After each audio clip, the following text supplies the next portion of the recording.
Alright, what's up guys? In today's video we're going to cover what is the new best long range AR after the last update. A lot of the guns were nerfed and all of the Cold War barrels got a recoil nerf to make them not as accurate. And obviously, as you guys know, the number one meta weapon, the Krig, was massively nerfed in its overall time to kill. So in today's video we're going to compare basically what I think are the top 8 long range ARs. Obviously Kilo and Grau are still up there.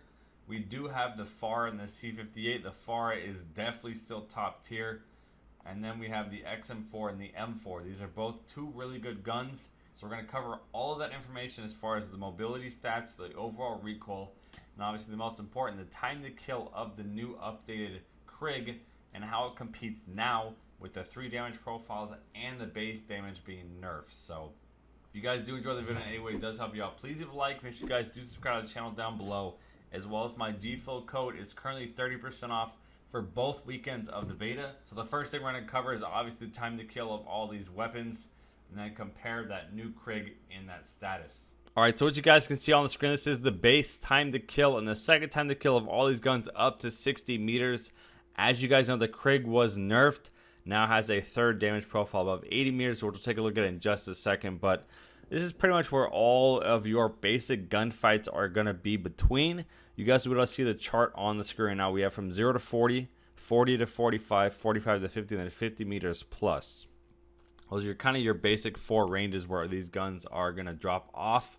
The first thing you guys will notice is in the gray, we have the Krig. If you actually take a look at it, this gun is absolutely atrocious. All these other guns rank between 610 and I believe 660. Then you have the Krig at 740, so 10% slower than every gun. And then if you include a third damage profile, and even the second one, it's the slowest killing gun anywhere from 0 to 33 meters.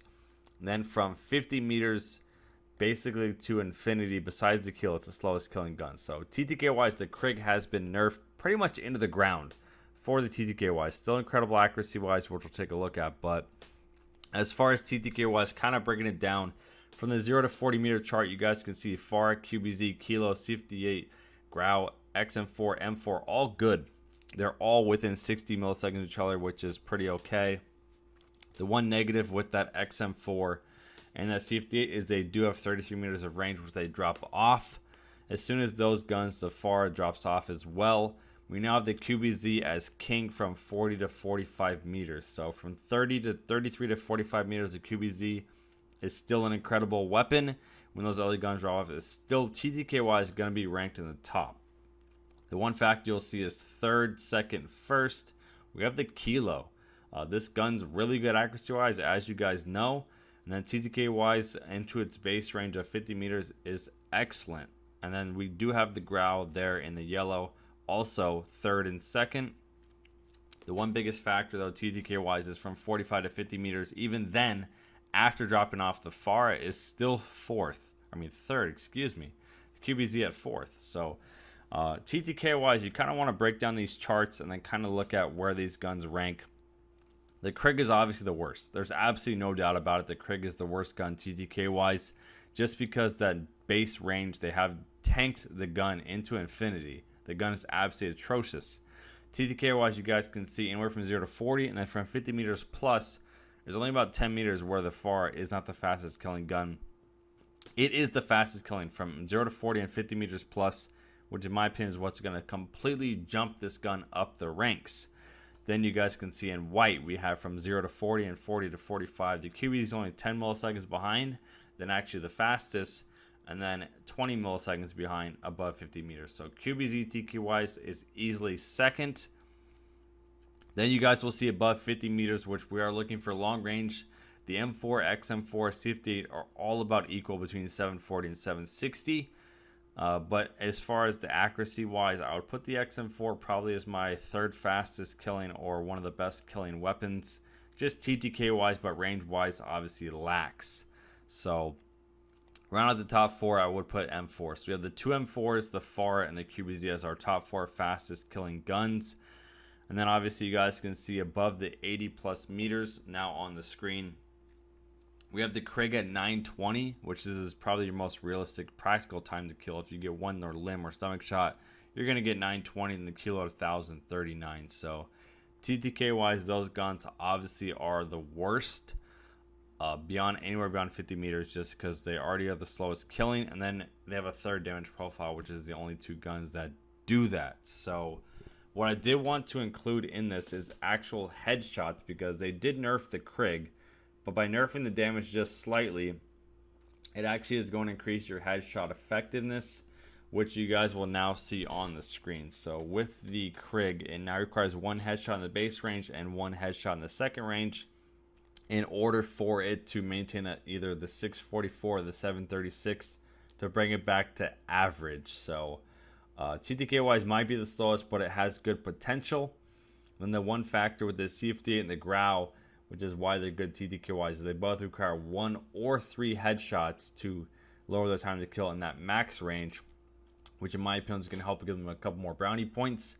The one big negative headshot wise will be the QBZ 3 and 4, which is the only gun that's going to basically require that.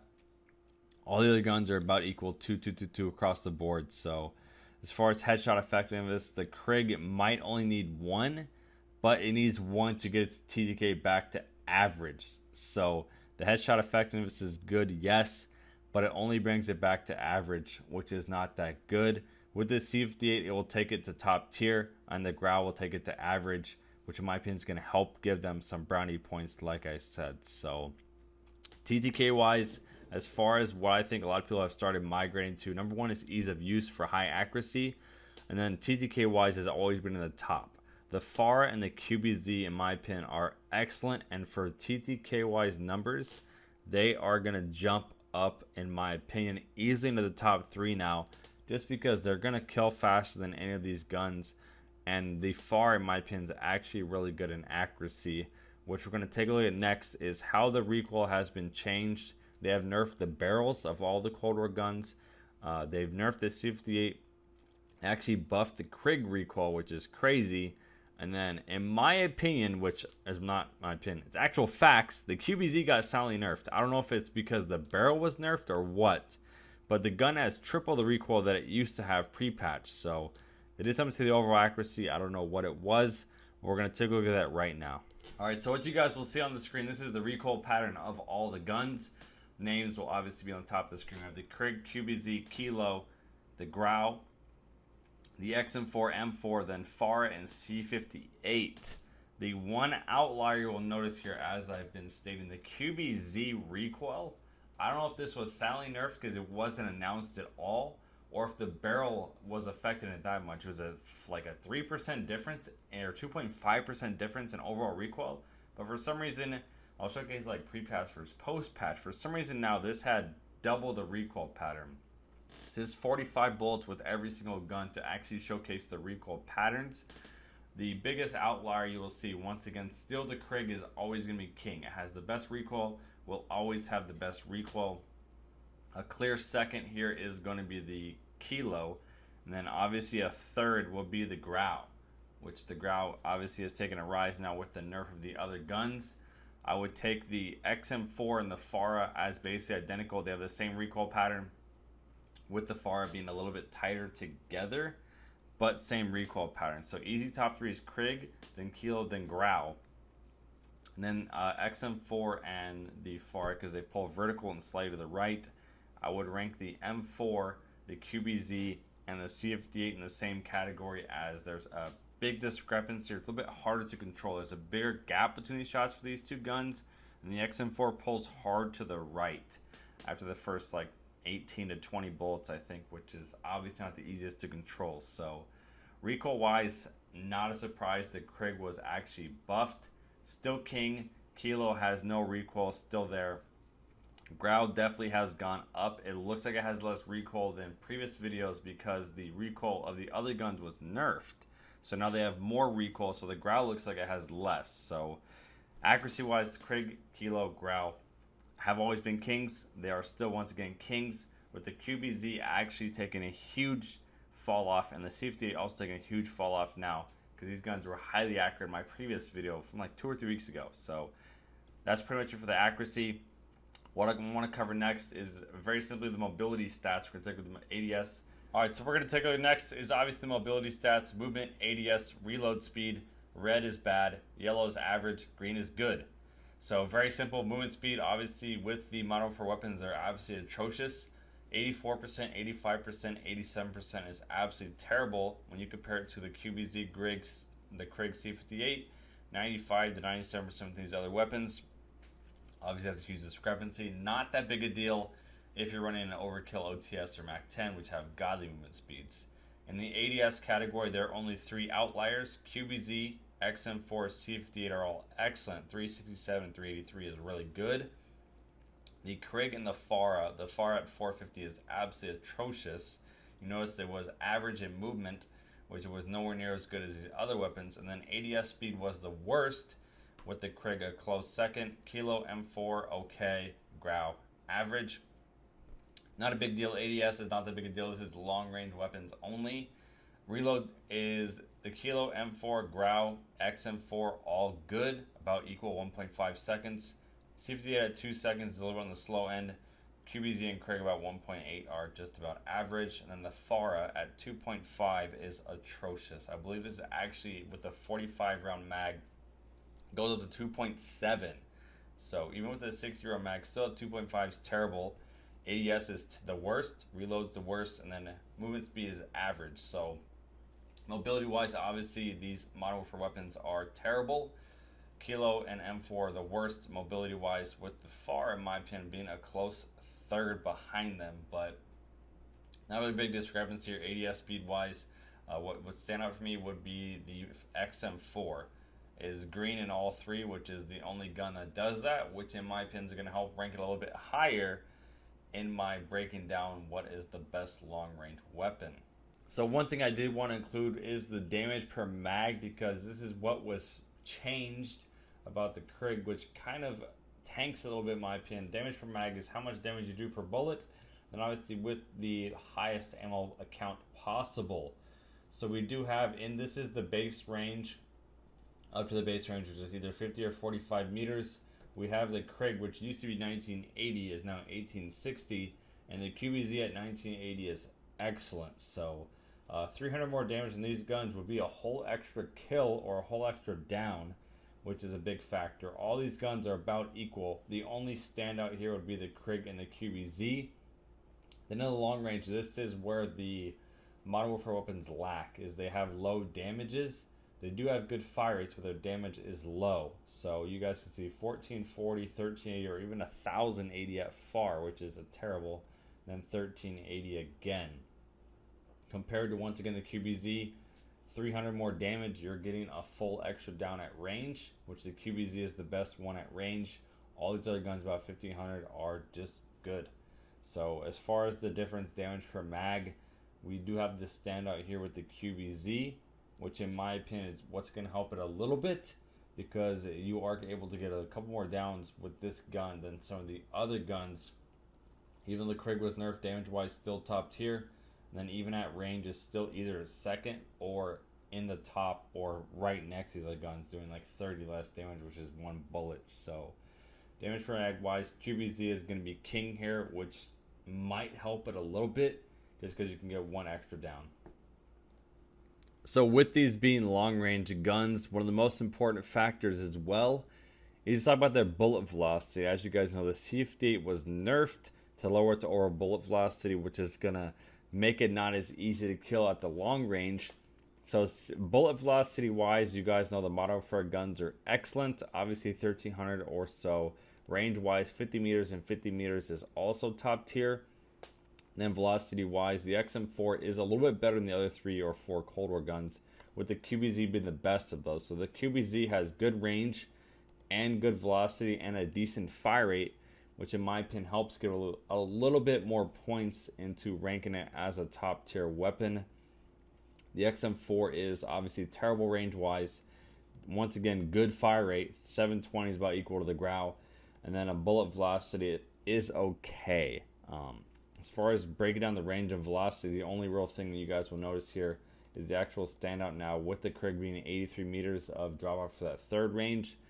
But Fire rate wise, the M4 has got good range, good velocity, and a good fire rate, which in my opinion is what makes it top tier.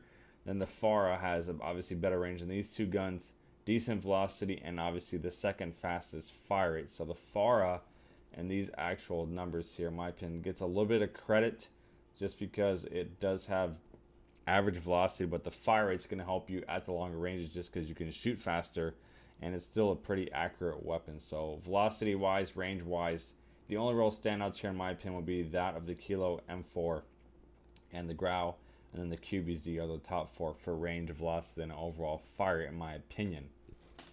Alright, so when we basically go through and we're going to summarize and kind of rank these weapons, it's very hard for me to rank them in a certain way. Kind of what I found easiest is to just put whether they're good, bad, or amazing at a certain category. Obviously, number one category, time to kill. Number two, accuracy. Number three, range. Number four, mobility. Then obviously with a long range weapon, the velocity is going to help all of that, including our accuracy and our time to kill. So the velocity to me is the fifth and final stat. Obviously, very simple category. All of the Cold War guns are between 1100 and 1200, which is good. Compared to LMGs, anywhere between 1100 and 1200 is actually pretty good. And then if you compare it to either other guns in the game, 1100 to 1200 is good. Obviously, 1300 of these guns is best, which is going to help lower their time to kill and obviously help improve their accuracy if your bullets can actually travel faster. So very simple stat there. Mobility is also very simple.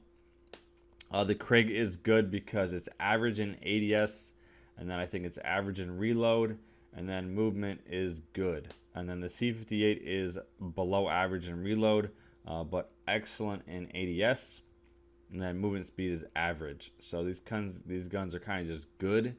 Mobility wise, obviously the QBZ is going to be the best. Good reload, good ADS, and then the other one was movement. It is the fastest moving gun. XM4 has one of the fastest reloads, has the fastest ADS, and then obviously the second fastest movement, so it's best. As far as range, I have these best and bad because 50 meters is the highest of all these weapons, but for the reason that it does have a third range. It's the only two guns that have that, so technically that's bad. So it's good and bad because you are going to get up to 50 meters, then all up to 80 meters, but anywhere beyond 80 meters is when they become bad. So they're still good in that category and still best in my opinion next to the Grau. But because they have a third damage profile, they have to be ranked bad in my opinion. Then range wise, obviously C58, XM4 are absolutely terrible. And then the QBZ, M4, and the FAR are all just good. Between 40 and 45 meters is pretty average for pretty much all the ARs in this game. So they're just good. Once again, we do have the Grau being best, and then Kilo also being best and best. So next category would be obviously accuracy, which we do have the Grau once again best. Then accuracy wise for the Kilo also best, and then the Krig once again best. Accuracy wise for the C58 is bad because the actual chart shows 45 bullets for every gun except for the C58. The C58 actually kicked off the screen. Like the last 10 or so bullets were above the screen.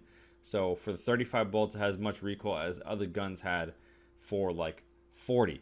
So it has way more recoil, which is obviously the worst. The QBZ has the same recoil as the C58, where it's a huge gap between the bullets and it kicks hard. It's purely vertical. Like I said, it's definitely a silent nerf. Then the M4 was absolutely bad. The FAR has very good stabilization, which is excellent. The XM4 is pretty much purely vertical, pulls straight up. Obviously, Krig is the best. It's the best recoil, which is what makes it excellent. So it's got good range, and then obviously the best accuracy, and then good mobility and good velocity. So Krig so far is still looking up there, but when you include the time to kill, it's the worst. In the base range, it does require headshots in order to maintain the time to kill, but maintain the time to kill still makes it average. So with needing at least one headshot, in my opinion, TTK wise, just because its base time to kill is that much worse than all the other guns, it's gonna tank the gun. I definitely think it's still top 3 without a doubt, just because what you look for is good range and good accuracy, good velocity and good mobility. It has all that. It just doesn't kill. And in my opinion, in a game of Warzone where time to kill is an important factor, Reason why the Cold War MP5 and the OTS were guns that rose into the meta, because they shred. This is where I think it will take the gun out of the meta. I do think it's a top 3 ranked weapon, just because it has good accuracy and good range. But for that reason, the Kilo is no longer meta, because it has good accuracy and good range, and people stopped using it. So I do think this will definitely fall out of the meta, but it's definitely a gun I will personally continue to use, just because it has really good ease of use and it has the best accuracy. So TTK wise, the QBZ and FAR are obviously king. So this is what's going to definitely rank them, in my opinion, as probably 2 of the top 3 long range rifles, just because TTK wise is the only 2 guns that are ranked best. The FAR is good, good, and good. And obviously with this, the QBZ is good, best, and good. So TTK wise is good. Velocity is better than every Cold War gun. The range is better than every Cold War gun besides the Krig. And then it has an excellent TTK. It does require chest shots at the long range to get that 707, which is what keeps it low. And then TTK wise, if you actually include headshots, obviously no practical. So these are easily 2 of the top 3 just based on those numbers alone. I would take the Grau TTK wise as being bad because it's the lowest in pretty much every category. What does help it though with the new buff of it is it does require 1 headshot at range to get down to 740, which will take it actually above average. So this would be bad / good. Then when you have the best accuracy, the best range, the best velocity, just lacks in mobility, which is only movement speed, and then that's it, movement speed. So technically this would be good. So you have technically good here, technically good here. So this is one of the only guns that doesn't really have any weaknesses other than the movement speed. And it technically is one of the slowest killing guns. So I would personally put the Grau as my meta weapon in the top 3. I can't rank it better than all these other guns. I can't say one gun's better than the other, because you have to actually put it into a test and see which one's best. But one thing that does help the Grau is, number 1, it has the tac laser, which will makes it better for long range. With the only 2 guns that can do that is obviously the Kilo M4. So tac laser is excellent. Then if you do use the base iron sights, even with the tac laser, it has the best iron sights. So you don't have to use a VLK, which can help improve your ADS. And obviously it's going to make you a little bit better in the mid-range because you do have an excellent iron sight. So I do think that the Grau, QBZ, FAR, top 3 easy. I would put XM4 and then the Kilo and the M4 in my top 6. So 4 through 6. And then I would put the C58 and the Grau as 7 and 8. I personally think the Grau, that nerf they did to TTK, absolutely drops it out of the meta. It is still a gun because it requires 1 headshot, that it's still incredible, or can be incredible, and it still has the best accuracy. So I don't think it will still see it as number 1, but I definitely still think we'll see it in our top 5 as far as the amount of people using it, just because it's still a good gun. The Grau did take a rise up in the top before this update dropped, and now with the Kilo nerf, I think the Grau is what people will go back to using. Like I said, either tac lasers using FMJ with the iron sights is what's best for this gun. With the tac laser on, there's no gun that can do what this gun does. This mobility, the ADS speed will be better. Your player tracking will be better. Your aiming stability, which will make your recoil better. Tac laser Grau would be, in my opinion, the best long range weapon to use right now. So that's pretty much it. Hopefully you guys did enjoy. If you guys are something new, make sure you guys do subscribe and like the video. And like I said, my GFUEL code is currently 30% off. And you buy any GFUEL, make sure you guys use code Trapgod for this weekend and next weekend. Hopefully you guys enjoyed. I'll see you.